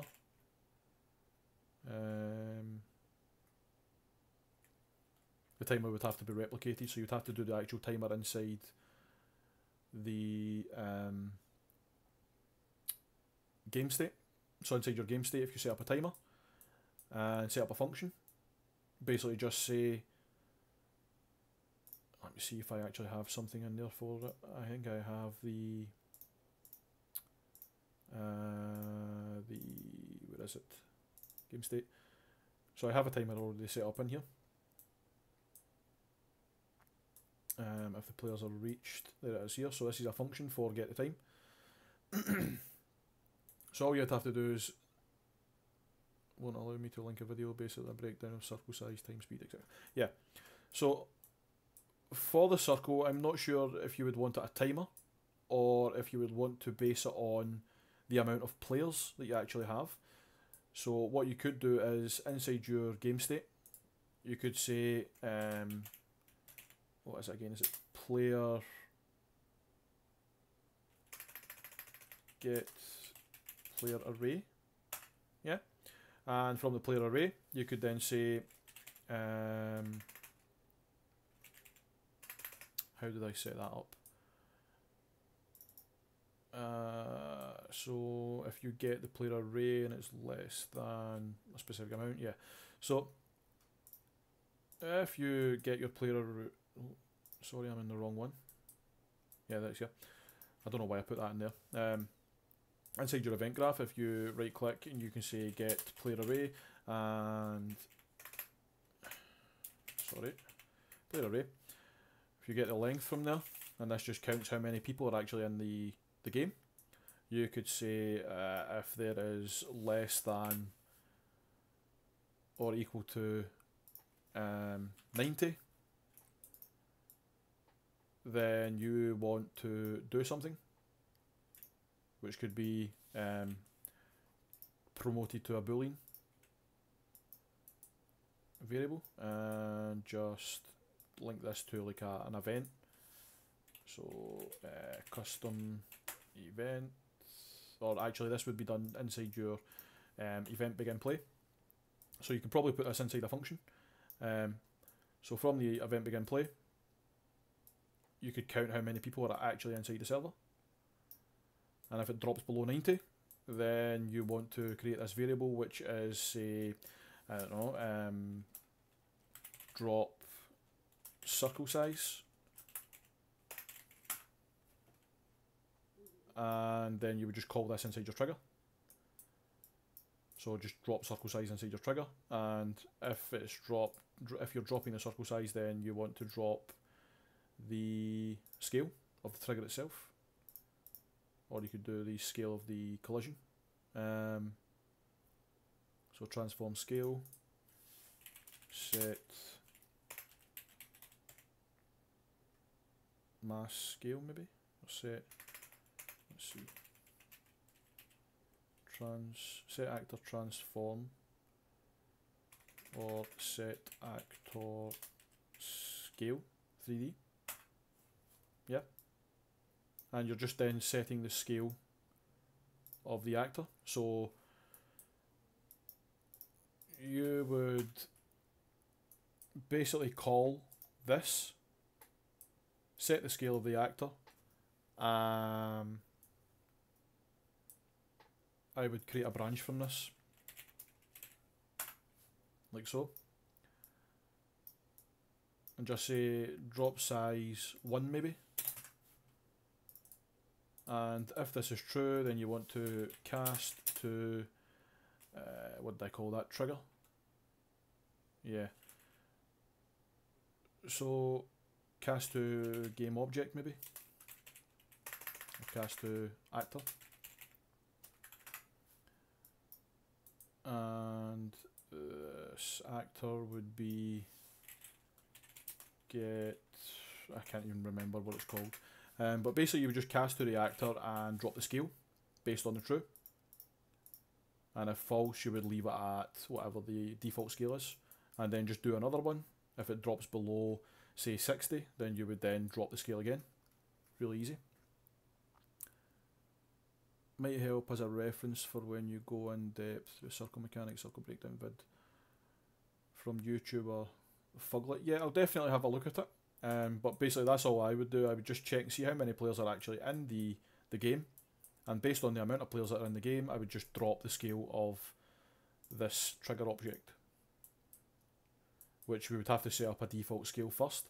So all we would do is, if we bring it into here, scale this up to whatever you want to scale up to, and then take the values from here and set them as your default values. So say I wanted it to be 27, I could remove that, go to here, and just set both of these to 27, like so, and also the visual, like so.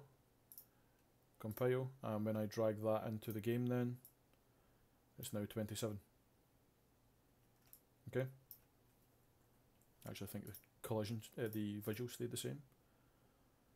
Not sure why, but yeah, it's all about debugging and just going through the necessary steps to get it all done. But there's nothing really. When you look at games like PlayerUnknown Battlegrounds and the culling and things like that, there is nothing hard about creating those games. It's just time consuming. If you have the time, you can create it. There's nothing hard about working this engine. I mean, yeah, you will come into some bother with bugs and things, but if you just work through it and keep trying all the different levels. So for me, if I'm creating anything that is going to be across the levels, for example, UI widgets and things, everything will go into my game instance, like so. These can all be called anywhere across any level. If it's going to be replicated inside the game, then it'll be your game state, because everything in here is replicated. Your player controller obviously controls your player inside any specific level. So give yourself a player controller for each level. Game modes, again, you want a game mode for each level, because your game modes control things like, I don't know, I think the only thing I've used it for just now is the server travel. But yeah, game modes work like game modes. Again, replication, your player state, if anything has to be replicated for the player state, like health, abilities, perks, your weapons, your clothing, everything will all be in the player state. How long have I been designing and working with Unreal Engine 4? Pretty much. What did it take me to get to the point I'm at just now? What's your Discord info? I'll join the crew when I get home. Yeah, so I've been using Unreal Engine for about 3 to 4 years. I've been designing assets for about 6. Before I used Unreal Engine, I worked in Unity. So I knew C++, I knew C# before I knew C++. I would recommend that to anyone who's wanting to learn Unreal Engine 4. Unity is a much easier engine. It's got a much easier code. The only plus side about Unreal Engine 4 is everything looks better. I mean, you can get a scene looking absolutely beautiful. This took me a couple of hours to create. It really wasn't anything too drastic. And that's including all the materials and everything as well. Blueprints are really, really good to get a game up and running quickly. They're not as efficient as scripting itself, but that will all come to you. C++ is a hard language to learn, really, really hard language, and blueprints will help ease the way. So, yeah, Discord info, I can't get you that just now yet. Let's just... Am I in the right channel? Yeah, yeah. Okay. Let's escape from there. And instant invite. Set this link to never expire. So here is the Discord info. And there are a lot of people on there. I'm pretty sure they'll be glad to see you on. Hi Hi-Rise, how are you doing? The easiest way to go from Unreal Engine 4 from Unity is just learning blueprints. C++ is a lot harder than you're used to. C# is much, much more efficient. You will learn this. But actually learning the system isn't that hard. I mean, if you just keep in mind your game instance spans across all levels. Your game states and your player states are replicated for multiplayer. You can use things like player info to create categories for structures. Save game blueprints will help you save specific items out. You have your characters just the same as you have. Your animation blueprints are the exact same as what's inside Unity. You're just basically creating transitions between the animation states the same way you do in Unity.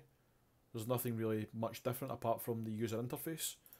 When you're actually coding, you can cast to different blueprints. This is similar to get components inside Unity.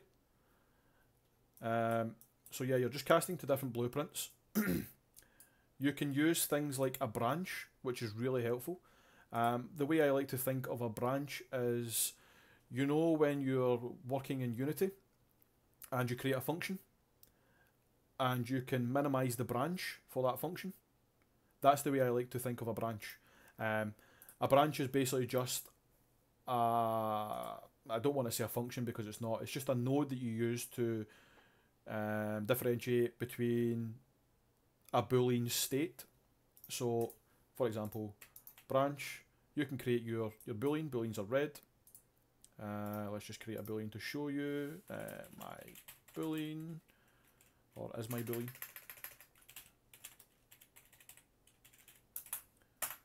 Okay, so you just get that, and you can obviously take this into an event type thing, and just say if it is that whatever it is, you want to do something, and if it's false, then you want to do something else. It's really simple. Once you get used to it, obviously your variables are all here. You can set up arrays by clicking this. It's really just trial and error. Work your way through the entire process. It is going to be hard coming from a Unity background. Believe me, I've done it. But once you get the hang of it, it's really simple.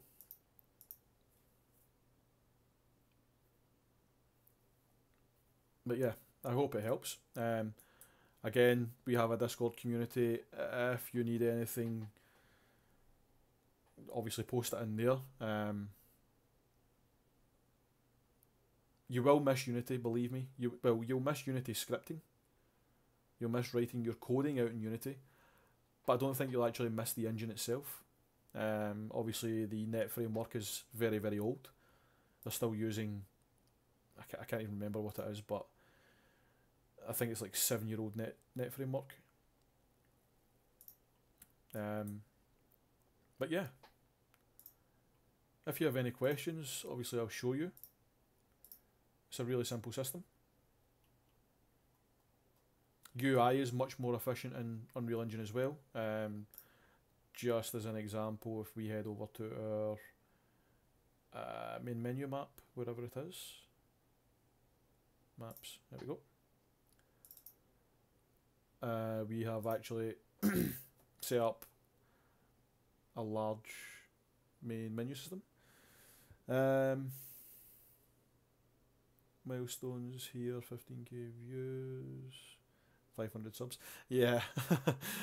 Thanks very much, Marvin. Thanks for stopping by, and thanks for the questions. It's kept me going. But have a good one. So yeah, the main menu is really easy to set up UI. As you can see, we have character, we have options menus, and none of this is actually inside the level. This is all separate from the level. It's just blueprints. Whereas Unity, you actually have to create it inside the level, which is a bit of a pain in my opinion. It's an old system. This system is much better. You're just creating widgets and setting them up like so. Everything just works better. So yeah, I hope that clears it up for you, High Rise. And definitely join our Discord if you have any problems.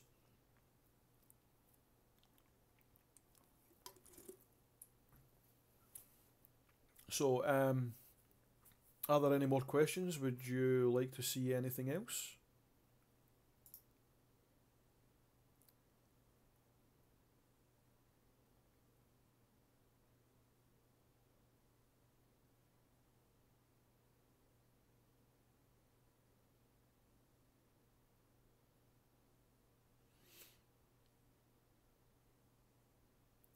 Daddy Kingston, you mentioned geometry earlier. What do you mean by geometry?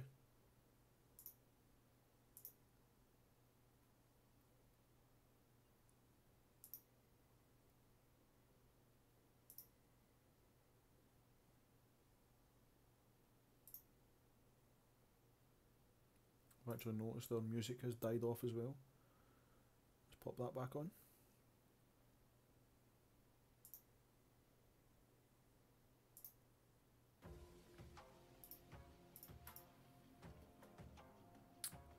Okay. So, I think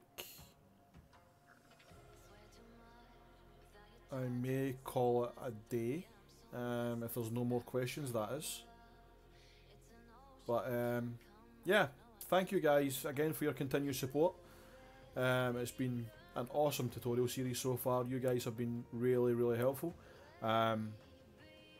If there's anything you want to see, obviously Discord, let me know and I'll make sure I try and fit it into the tutorial series. If not, some of the guys will tell you. I do the odd recording just to show you guys how to do specific things. But yeah, thank you for tuning in, and I'll see you in the tutorial series. Thanks.